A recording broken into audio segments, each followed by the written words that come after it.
I went to school with his sister. So Is that why you that's right. Ah, Melissa and I went to school together. Great. The South is changing. At least that's what we want. That's what we want. Demographically, it's changing. There are all these assumptions about what we stand for, what Alabama, Georgia, Florida. Is Mississippi ready for someone like you? I think Mississippi is ready for someone like me, and I can tell you, y'all know my story. The hurricane prompted my entry into politics.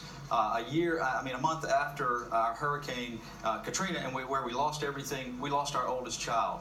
And when you have a double whammy like that, it knocks you to the ground. And when my wife and I picked ourselves up, we decided we wanted to invest in our community. We wanted to turn outward, and we wanted to help our fellow Mississippians. So every day of the 11 years that I've been in politics, I have gotten up in the morning and said, be yourself, be who you are, and don't try to sell out for votes or for money or for anything else. So I've done that, and people have responded very well. That's why I've been elected 3 times in a district that votes 75% Republican, votes for our governor 75%, votes for Donald Trump 75%. People respond to authenticity, and the issues that I talk about resonate with most Mississippians, not all. I mean, there's a 30%, 35% out there that's going to stick with our president no matter what he does, but our issues and our message is resonating with a lot of Mississippians.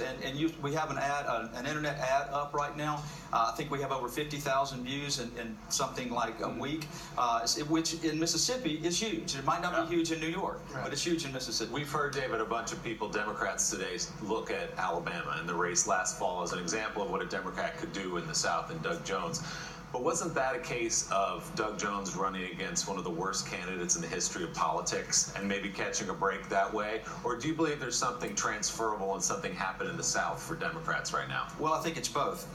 Judge Moore was an awful candidate, no question about that. But what happened in Alabama is happening in Mississippi, and that is, and I think that someone mentioned LaTosha Brown earlier, and the organization of black women in Alabama. That's going on right now in Mississippi. But in addition to that, the NAACP is in our state working very hard to register and energize the African American voter base. There are other groups that are working, including the DNC, putting money into Mississippi for the first time in a long time so that we can hire field personnel and do that work. And then my campaign has done that work. I've been endorsed by the Legislative Black Caucus. I serve in the Mississippi legislature. I have 42 endorsements of my colleagues, black and white.